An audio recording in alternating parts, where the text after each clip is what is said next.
My dad's getting his truck pulled over here. We're gonna get it unloaded. What's up, guys? Good morning. Got all the bags unloaded. Got the machines in here.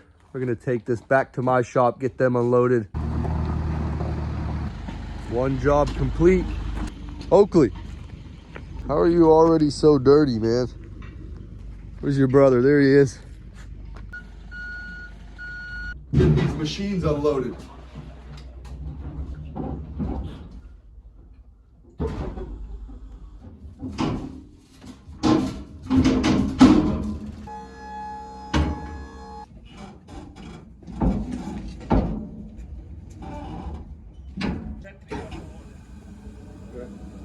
My dad's gonna get the truck pulled back over to his shop. That way we have the truck empty for this week. Cracked the toolbox open. Got this old school washer I started working on last week. Got it all tore apart here. It's got a bad transmission and the center bearings leaking. Everything else is pretty much rusted out, even the springs. All I'm gonna do is take this water pump off and the rest of it is for scrap. I moved on to this dryer. I plugged it in. And when I try to push start, this button's all loose. So I took the back panel off. Looks like somehow somebody pushed it through. It might be broke, might not. Now it seems to be working. I've seen that happen a couple times before. Somebody might push it way too hard and somehow make it come loose, or what they'll do is push it and turn it. I'm gonna hook it back up and see what's going on here. Got a washer brought here. This one I've already tested. It's not spinning the clothes out real well. They're staying really wet at the end of the cycle. So I took the body off. I'm gonna bring another child lock I have. That way I can test it with the body off, see what's going on. Could be a capacitor issue here. I've seen that in the past. Let's see what it's doing now. Last time it wasn't starting. Now, you can hear it clicking. It's not starting. Let's make sure this child lock's good. It is. Let's try it on something else. Make sure the timer's not the problem. Nope. Went through with the multimeter. Started checking some of these items. Turns out the thermal fuse is bad. The thermostat is bad, and the heating element's bad. Neither one of those are reading continuity. So we're gonna take the heating element off, replace it, replace both these sensors. Probably go ahead, take a peek inside of the exhaust, see if it's all stopped up. Got both the bad sensors off, the heating element as well. Snapped, touched the metal here. I got this thing hooked up, put some clothes in it, letting it fill up with water. Disconnected the capacitor housing, but it's still hooked up. You can see the endings of the capacitor are all corroding away on one side. That'll cause an issue, won't get enough power.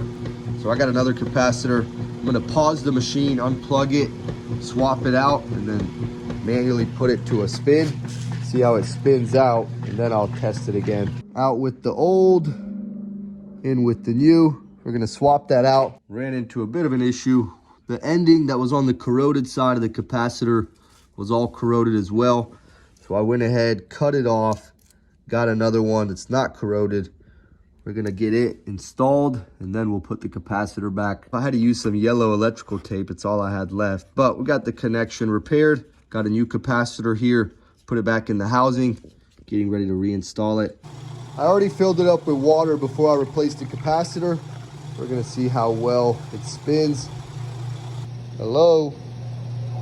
Oh yeah, she's really spinning now. It wasn't spinning like this previously.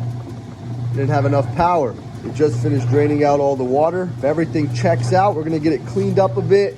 I'm gonna reinstall the body, hook it back up to that child lock. Spent a little bit of time cleaning up the plastic around the drum. Also cleaned up the body a bit. Needs a little bit more cleaning. Looks like somebody was spray painting something on top of it. We'll have to sand out this black paint, but that's not too bad. We're gonna reinstall the body, test it again before we do any of that. Let's get back to this dryer. I'm gonna start off, grease up these two drum wheels, get this belt tensioner taken care of as well.